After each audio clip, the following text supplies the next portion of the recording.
3 September 2025 रोजी मध्यरात्रीच्या सुमारास मोर्शी शहरातील गांधी मार्केट लाईन परिसरात 4 दुकाने फोडून अज्ञात चोरट्यांनी एकूण 20,000 रुपयाचा ऐवज लंपास केला होता। या प्रकरणी मोर्शी पोलीस ठाण्यात गुन्हा दाखल करण्यात आला होता। प्रकरणाची गंभीर दखल घेत पोलीस निरीक्षक राहुल आवळे यांच्या मार्गदर्शनाखाली विशेष पथक तयार करण्यात आले। तपासात सतर्कता व गुप्त माहितीच्या आधारे 2 संशयितांना ताब्यात घेण्यात आले। त्यांची नावे सुगम इसापू वय 22 वर्ष, राहणार मांडरजवळ, तालुका आष्टी, जिल्हा वर्धा, सागर मनीष परतेती वय 19 वर्ष, राहणार मोर्शी। दोन्ही आरोपीकडून चौकशीत त्यांनी गांधी मार्केट लाईन परिसरात दुकाने फोडल्याची कबुली दिली।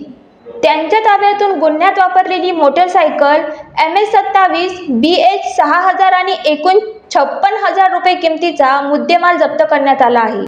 ही कारवाई माननीय पोलीस अधीक्षक श्री यशस्वी आनंद सोहळ, माननीय अपर पोलीस अधीक्षक श्री पंकज कुमारत साहेब, उपविभागीय पोलीस अधिकारी श्री संतोष खांडे यांच्या मार्गदर्शनाखाली पोलीस निरीक्षक राहुल आवळे यांच्या नेतृत्वात करण्यात आली। तपास पथकात अंमलदार स्वप्नील वायकर, छत्रपती फेरक, अरविंद कोकडे, सुरेंद्र जंजाळकर आदींचा सहभाग होता। Vidarbha city news, Morshi.